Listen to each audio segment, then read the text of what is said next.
사도신경 하심으로 금요일 새벽 예배를 하여 드립니다. 전능하사 천지를 만드신 하나님 아버지를 내가 믿사오며 그 외아들 우리 주 예수 그리스도를 믿사오니 이는 성령으로 잉태하사 동정녀 마리아에게 나시고 본디오 빌라도에게 고난을 받으사 십자가에 못 박혀 죽으시고 장사한 지 사흘 만에 죽은 자 가운데서 다시 살아나시며 하늘에 오르사 전능하신 하나님 우편에 앉아 계시다가 저리로서 산자와 죽은 자를 심판하러 오시리라.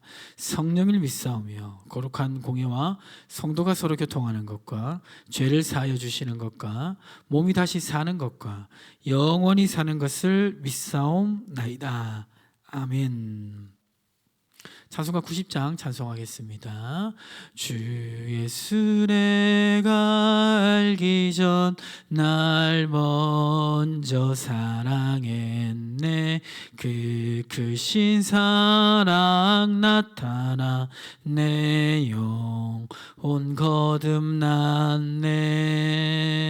주 내 맘에 늘 계시고 나 주의 안에 있어 저 포도 비유 같으니 참 좋은 나의 친구.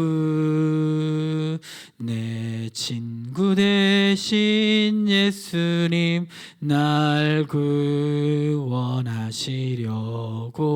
그 귀한 몸을 버리사 내 죄를 대속했네.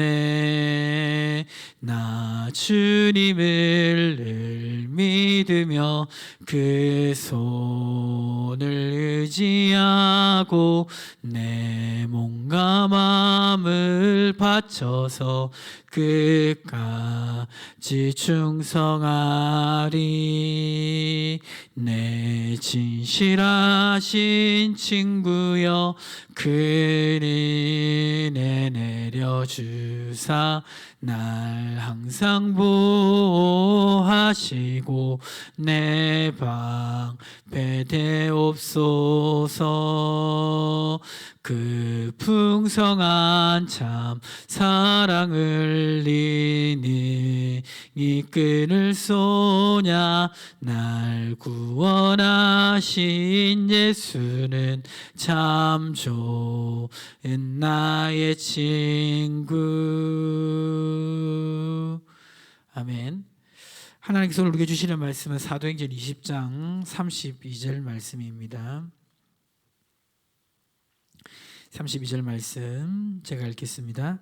지금 내가 여러분을 주와 및 그 은혜의 말씀에 부탁하노니 그 말씀이 여러분을 능히 든든히 세우사 거룩하게 하심을 입은 모든 자 가운데 기업 있게 하시리라. 아멘. 오늘 이 말씀은 바울이 에베소 교회 장로들을 청해놓고 한 말씀입니다. 바울은 에베소 교회에서 두란노 소원을 설립하고 하나님의 말씀을 열심히 가르쳤습니다. 열심히 하나님의 말씀을 가르쳤지만 이제 때가 되어서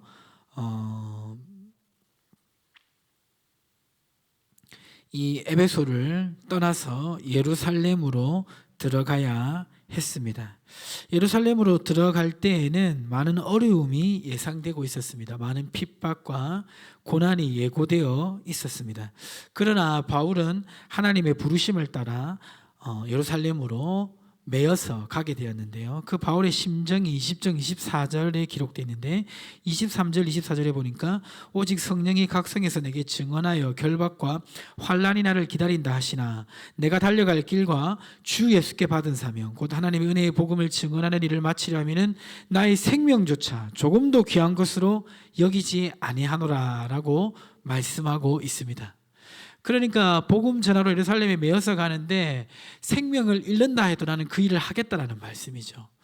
이러한 결심으로 이제 바울은 예루살렘으로 들어가려고 하는데 마음에 밟히는 사람들이 있었습니다. 바로 자신이 말씀을 가르쳤던 에베소 교회 성도들이었습니다. 지도자가 떠난 그 자리에 이단이나 악한 자들이 들어와서 교회를 혼란스럽게 할 것을 걱정했습니다. 그래서 20장 28절에 에베소 교회 성도들에게 뭐라고 말하냐면 여러분은 자기를 위하여 또는 온 양떼를 위하여 삼가라.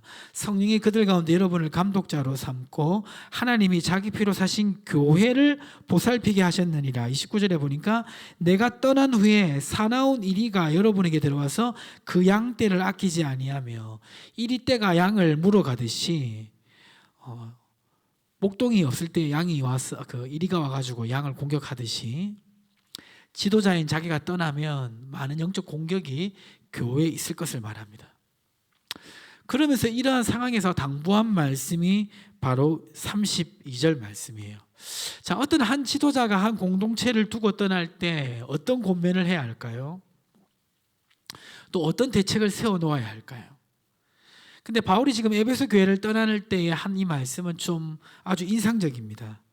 이렇게 말하고 있습니다. 32절에 보니까 지금 내가 여러분을 주와 및 그 은혜의 말씀에 부탁하노니 그 말씀이 여러분을 능히 든든히 세우사 거룩하게 하심을 입은 모든 자 가운데 기업이 있게 하시리라고 말씀하고 있습니다. 그러니까 보통 지도자가 떠나면 자기가 떠나면 믿을 만한 친구나 믿을 만한 다른 영적 지도자에게 맡겨둔다, 보살피게 한다, 이러면 이해가 되는데 바울은 나는 떠나는데 내가 너희들 그냥 떠나는 게 아니라 누구한테 부탁한다고 말을 하는데요. 그 부탁하는 대상이 누구냐? 주와 및 그 은혜의 말씀한테 너희를 부탁한다고 말하고 있습니다. 하나님께 부탁하고 하나님의 말씀에 너희를 부탁한다고 말하고 있습니다. 한편으로는 이해가 안 되고 한편으로는 또 이해가 되죠. 한편으로 이해 안 되는 거는 지도자가 떠난 빈자리를 물론 하나님 다 믿지만 그래도 지도자가 있어야 되는 거 아니냐, 지도자가 빠지면서 하나님만 믿어라, 말씀만 믿어라, 너무 무책임한 말이 아니냐 이렇게 생각할 수가 있죠. 이런 면에서는 이해가 안 되고 또 다른 면에서는 어떻게 이해됩니까? 교회의 주인은 하나님이고 교회의 머리는 예수님이시니까 하나님이 책임지신다 라는 또 믿음의 고백이 되기도 하겠죠. 지금 바울은 확신에 차서 내가 가도 하나님과 하나님의 말씀이 너희를 능히 든든히 세우고 지킨다고 말하고 있습니다. 이걸 이해하기 위해서는 이제 이 사도의 역할이 뭔지를 이해를 해야 되죠. 사도의 역할은 뭡니까? 사도의 역할은 하나님의 말씀을 전하고 그 말씀으로 성도를 세우게 하는 것이 사도의 역할입니다. 그러니까 사도는 정확하게 말하면 하나님의 말씀이 전해지는 도구인 거죠. 진짜는 말씀이죠. 그래서 바울은 자기가 없다 할지라도 하나님의 말씀을 여러분이 붙들면 하나님이 능히 든든히 세워주실 거라고 말하고 있습니다. 이제 사역을 하다 보면 잘 흔들리지 않는 성도들이 있어요.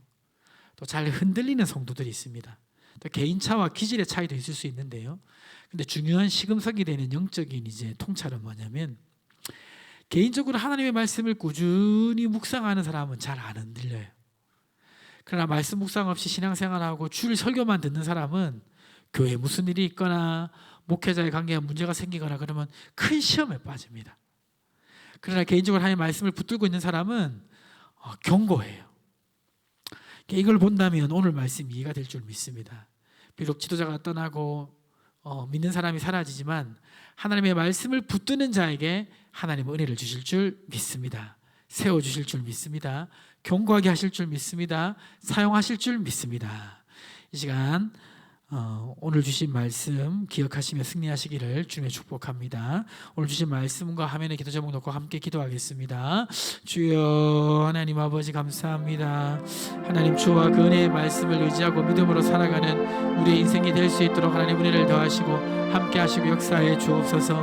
행복 축제가 얼마 남지 않았습니다. 기도로 준비하고 많은 열매 거두게 도와주시고 담임 목사님의 은혜와 강건함으로 나가시고 임직선거를 통해서 선생님 일꾼이 잘 훈련될 수 있도록 은혜를 더하시고 함께하여 주시옵소서. 역사하여 주시옵소서.